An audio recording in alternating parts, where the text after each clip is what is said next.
చాలా బాధ కదన్న, అసలు పెండ్లం పిల్లల్ని ఇడిచిపెట్టి ఎక్కడో అక్కడ గల్ఫ్ దేశాల్లో పోయి మనోళ్ళు కష్టపడుతుంటారు. చాలా బాగుందన్న, అసలు ఆ లిరిక్స్ అంత డీప్ గా ఎట్లా రాసిండ్రన్న? అంటే ఇది అంటే ఇప్పుడు అన్నల పాట ఫస్ట్ ఉండే, దీన్ని ఈ గల్ఫ్ యొక్క కష్టాలను రాద్దామనేసి నాకు వచ్చింది ఆలోచన.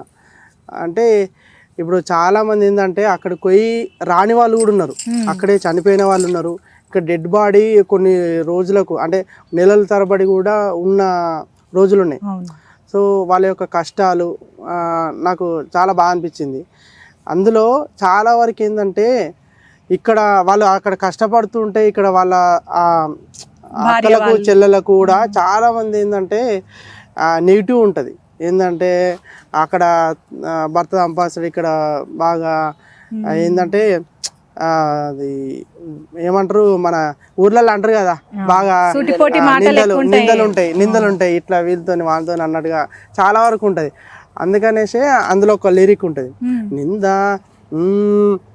అన్న అంటాడు, మంది మాట బట్టాబోకు మంచి రోజులు వస్తాయమ్ము మదన వడకె లలితో మంచి రోజులు వస్తాయమ్ము.